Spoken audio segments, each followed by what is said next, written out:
নমস্কার বন্ধুরা, চম্পাস কিচেনে সবাইকে স্বাগত জানাই। আজকের রেসিপি হচ্ছে healthy and tasty mango chia seed pudding. খুব সহজে ঘরে থাকা উপকরণ দিয়ে চটজলদি সুস্বাদু খাবারটা কি করে আমি তৈরি করি, চলো তার রেসিপিটা চটপট দেখে নেওয়া যাক। সকালের ব্রেকফাস্টে বাচ্চা থেকে বড় সবাই কিন্তু এটা খেতে পারে। খেতে কিন্তু জাস্ট অসাধারণ লাগে। এটা নানা ধরনের পুষ্টিগুণে কিন্তু ভরপুর।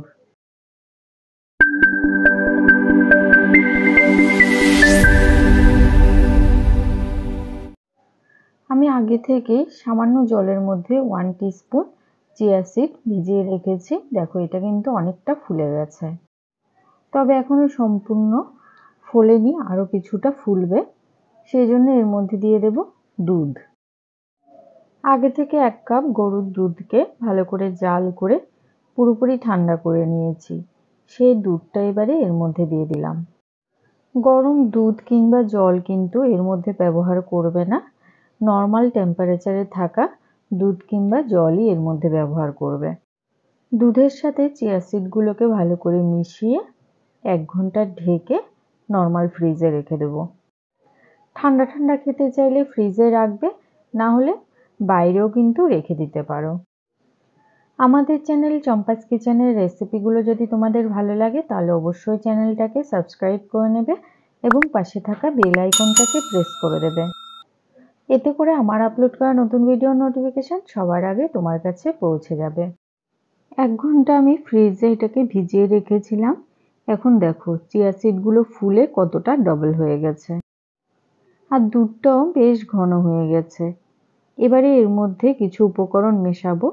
সবার প্রথমে দিয়ে দিচ্ছি কুচানো আমের টুকরো, 1 চিমটে এলাচ গুঁড়ো দিচ্ছি। কেউ যদি মিষ্টি খেতে পছন্দ করো সেক্ষেত্রে এর মধ্যে কিছুটা মধু মেশাতে পারো। আমেরও যেহেতু একটা নিজস্ব মিষ্টতা রয়েছে, তাই আমি আর এর মধ্যে আলাদা করে মধু মেশাচ্ছি না। আম এবং এলাচ গুঁড়ো খুব সুন্দর করে দুধের সাথে মিশিয়ে নিয়েছি।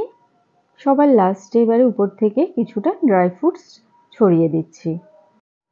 খেজুর, কিশমিশ, আমন্ড, কাজু তোমাদের হাতের কাছে যা থাকে ওগুলোই কুচি করে এর মধ্যে দিয়ে দিতে পারবে। স্বাস্থ্যকর চিয়া সিড পুডিং কিন্তু তৈরি হয়ে গেছে। রেসিপিটা কেমন লাগলো অবশ্যই কমেন্ট করে জানাবে। ভালো লাগলে লাইক করবে আর তোমার বন্ধুদের সাথে ভিডিওটাকে শেয়ার করতে কিন্তু একদম ভুলবে না। চিয়া সিডে রয়েছে প্রচুর পরিমাণে প্রোটিন, ফাইবার এবং ওমেগা 3।